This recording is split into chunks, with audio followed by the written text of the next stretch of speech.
Hey, how's it going? I'm Daniel Kang from Dr. Blair's Immunology BY403 course. I'm going to be talking about blood types today.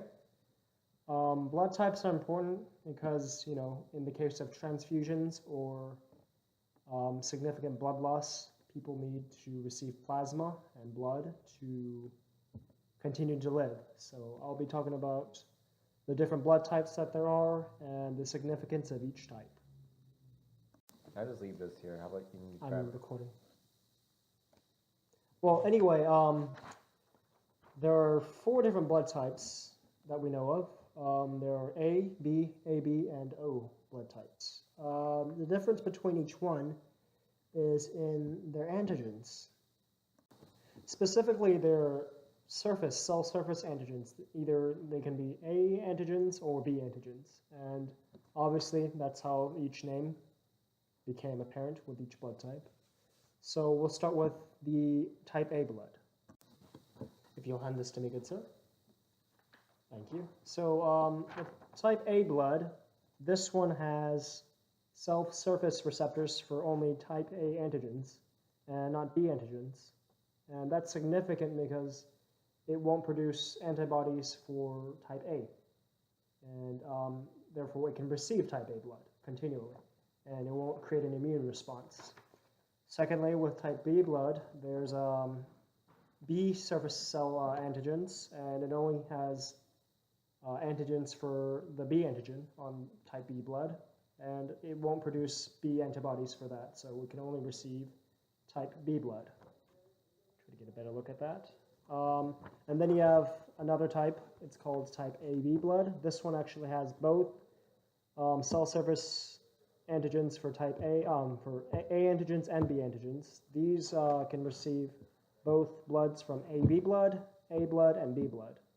And finally, you get to a very unique type of blood called O-type blood.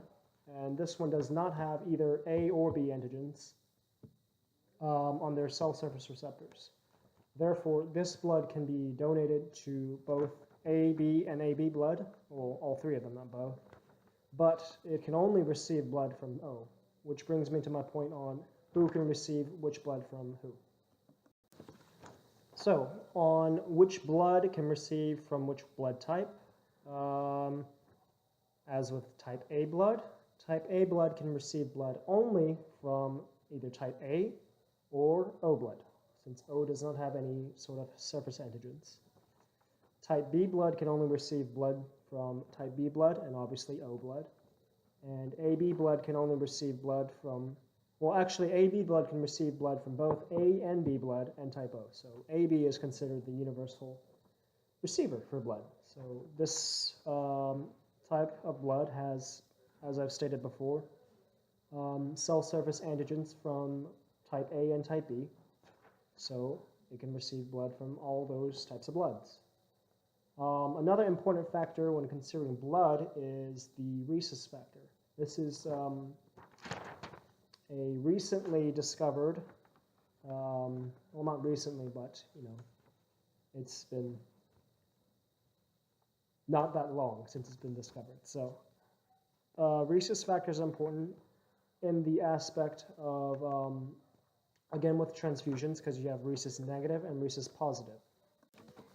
Rhesus factors are basically surface proteins on the blood cells, red blood cells, and they receive their name first when they were identified on the rhesus monkeys.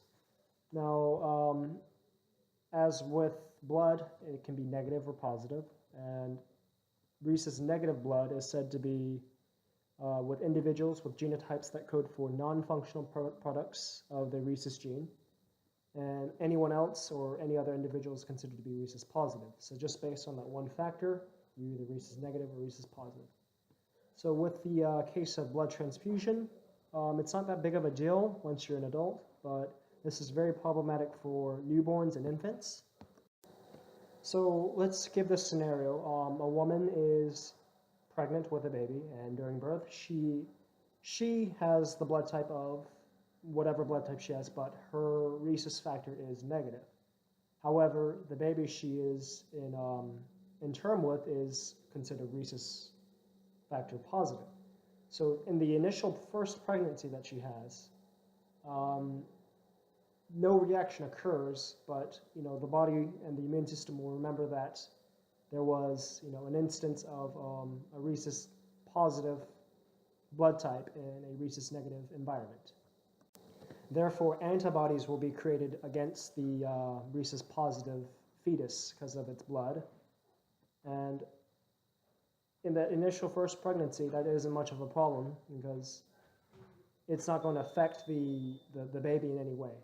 However, in the case of a second pregnancy, if the mother has another rhesus positive baby, then the remembered or memorized immune response against the initial pregnancy will cause a larger and more severe immune response, which could be detrimental to the second baby and maybe even induce some complications, possibly even death. So that's basically the general gist of everything, of blood types and the importance of each blood type and rhesus factors. I found the rhesus factors to be quite interesting because this is only normally problematic with newborn infants or even prenatal infants, but it doesn't pose much of a problem with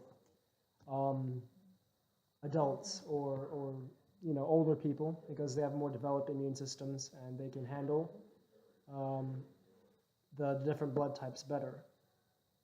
Problems with blood have been, lack of donations and people not sure what blood type they are. So it's very important to know exactly what blood type you have, and if you're ever in the, God forbid, possible situation that you need a blood transfusion, it's always useful to immediately tell your clinician or provider which blood type you have. But if not, I guess they can use the system to find out which blood type you have, depending on what type of antigens you have on your blood cells. So that's it. Thank you for listening to me, and have a great day.